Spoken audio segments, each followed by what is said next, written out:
ஆண்டவராகிய இயேசுவே நாமத்தினாலே இந்த காலை வேளையில் கூட உங்களை யாவரையும் வாழ்த்துகிறேன். கர்த்தர் உங்களை ஆசீர்வதிப்பாராக. இந்த நாளிலே கூட சங்கீதம் 139 16 வசனத்தை கூட வாசித்து தியானிக்கலாம். என் கருவை உம்முடைய கண்கள் கண்டது, என் அவயவங்களில் ஒன்றாகிலும் இல்லாத போதே அவைகள் அனைத்தும் அவைகள் உருவேற்படும் நாட்களும் உமது புஸ்தகத்தில் எழுதியிருந்தது. மிக அருமையான வேத வசனம். இங்கே தாவீது இந்த வார்த்தையை சொல்லுகிறதை நாம் வாசித்தோம். அதுபோல் நம்முடைய வாழ்க்கையில் கூட தேவன் நம்மையும் கூட எப்படியாக தான் உங்களையும் என்னையும் தெரிந்து கொண்டிருக்கிறார். முதல் வார்த்தையில் தாவீது சொல்லும்போது என் கருவை உம்முடைய கண்கள் கண்டது என்று சொல்லியிருக்கிற இந்த வார்த்தையை நாம் கவனிக்கும்போது நம் ஒவ்வொருவரையும் தேவன் நம்முடைய கருவில் உருவாகும் முன்பே கருவிலே தேவன் நம்மை கண்டிருக்கிறார் என்று அநேக வேதனைகள், துன்பங்கள், பிரச்சனைகள், போராட்டங்கள் வரும்போது என்னை பார்ப்பதற்கு யாரும் இல்லை என்று நினைத்து மிகவும் வேதனையோடு கூட வாழ்ந்து கொண்டிருக்கிறார்கள். ஆனால் ஒவ்வொரு மனிதனுடைய கருவில் உருவாகும் போதே ஆண்டவர் எல்லாவற்றையும் அறிந்திருக்கிறார். எல்லாவற்றையும் அறிந்து எல்லாரையும் தேவன் நடத்தி இம்மட்டுமாய் ஒவ்வொருவரையும் நடத்தி வருகிறார். அது அவருடைய அன்பாக இருக்கிறது. அதுபோல் இன்னும் இந்த வசனத்தில் அநேக காரியங்கள் சொல்லப்பட்டிருக்கிறது. என் அவயவங்களில் ஒன்றாகிலும் இல்லாத போதே அவைகள் உருவேற்படும் நாட்களும் புஸ்தகத்தில் எழுதியிருக்கிறது என்று சொல்லப்பட்டிருக்கு. நம்முடைய அவயவங்கள், நாம் உருவாகிற விதங்கள் ஒவ்வொன்றையும் தேவன் ஒவ்வொரு காரியங்களை அறிந்திருக்க அநேக காரியங்கள் மறைக்கப்பட்டிருக்கிறது.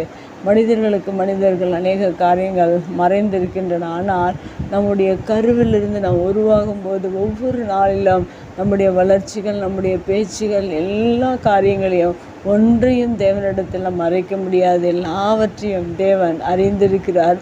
அது மாத்திரமல்ல, தேவன் பரலோகத்தில் புஸ்தகங்களை வைத்து நம்முடைய எல்லா காரியங்களையும் அவர் எழுதி வைத்திருக்கிறதை நாம் வேதத்தில் வாசிக்க முடியும்.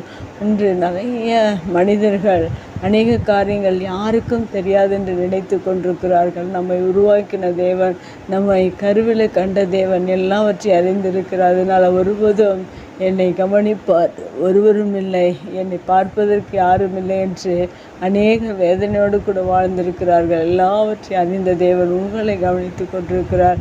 ஏனென்றால் அவர் நம்மை படைத்தவராக, நம்மை உருவாக்கினவராக இருக்கிறபடினால நாம் எதை குறித்து கலங்காதபடிக்கு தேவன் எல்லாவற்றையும் அறிந்திருக்கிறார். அவருடைய புஸ்தகத்தில் என்னுடைய காரியங்கள் எல்லாம் எழுதப்பட்டிருக்கிறது என்று நீங்கள் மிகுந்த சந்தோஷத்தோடு கூட இந்த பூமியில் வாழ வேண்டும். ஏனென்றால் உங்களை அறிந்த தேவன் உங்களுக்காக எல்லாவற்றையும் செய்ய அவர் வல்லவராக இருக்கிறார். எல்லாவற்றையும் செய்வதற்கு அவர் நம்முடைய தகப்பனாக இருக்கிறார். ஏனென்றால் கருவை அவருடைய கண்கள் கண்டிருக்கிறது. நாம் எல்லாவற்றையும் அறிந்த தேவன் நமக்காக எல்லாவற்றையும் செய்ய வல்லவராக இருக்க ஒருபோது இந்த பூமியில் நீங்கள் சோர்ந்து போகாதபடிக்கு எல்லாவற்றையும் அறிந்த தேவன் உங்களுக்காக எல்லாவற்றையும் செய்து முடிப்பார். ஏனென்றால் தாவீது சொல்லும்போது எனக்காக யாவையும் செய்து முடிப்பார் என்று தாவீது அவருடைய வாழ்க்கையில் சொல்லியிருக்கிறதை பார்க்கிறேன் என்று அநேக காரியங்களை குறித்து அநேக மனிதர்கள் வேதனைப்பட்டு கலங்கி எனக்கு கவனிப்பார், எனக்கு செய்வார் ஒருவரும் இல்லை என்று வேதனையோடு கூட வாழ்ந்து கொண்டிருக்கிறார்கள். ஆனால் நம்முடைய கருவை கண்ட தேவன், நம்முடைய அவயவங்கள் உருவாகும் முன்பு அறிந்த தேவன், நம்முடைய எல்லா காரியங்களையும் அவருடைய புஸ்தகத்தில் எழுதி வைத்திருக்கிற தேவன் ஒருவர் உண்டு என்பது நாம் மறந்து போகாதபடிக்கு எல்லா காரியங்களையும் அவர் மேலே வைத்து விட வேண்டும். ஏனென்றால் கர்த்தர் மேல் உன் பாரத்தை வைத்துவிடு என்று சொல்லப்பட்டிருக்கிறது.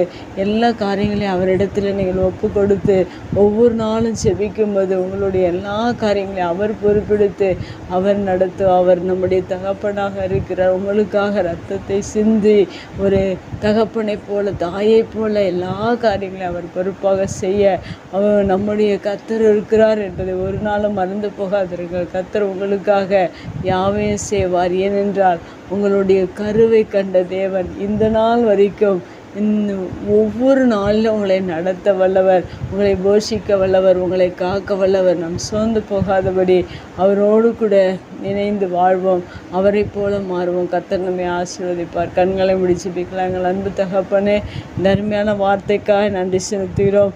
என்னுடைய கருவை உடைய கண்கள் கண்டதற்காய் நன்றி செலுத்துகிற எங்களை முன்குறித்து தாயின் கருவில் உருவாகும் முன்பே எங்களை அறிந்து அழைத்து இம்மட்டுமாய் நீர் நடத்தி ஒவ்வொருவரையும் உங்கள் அன்பினால் நீர் நடத்துகிறதற்காய் உமக்கு நன்றி செலுத்தினோம். தொடர்ந்து நீர் எங்களை நடத்துங்க. உடைய கரத்தில் எங்களை ஒப்பு கொடுக்குறோம்.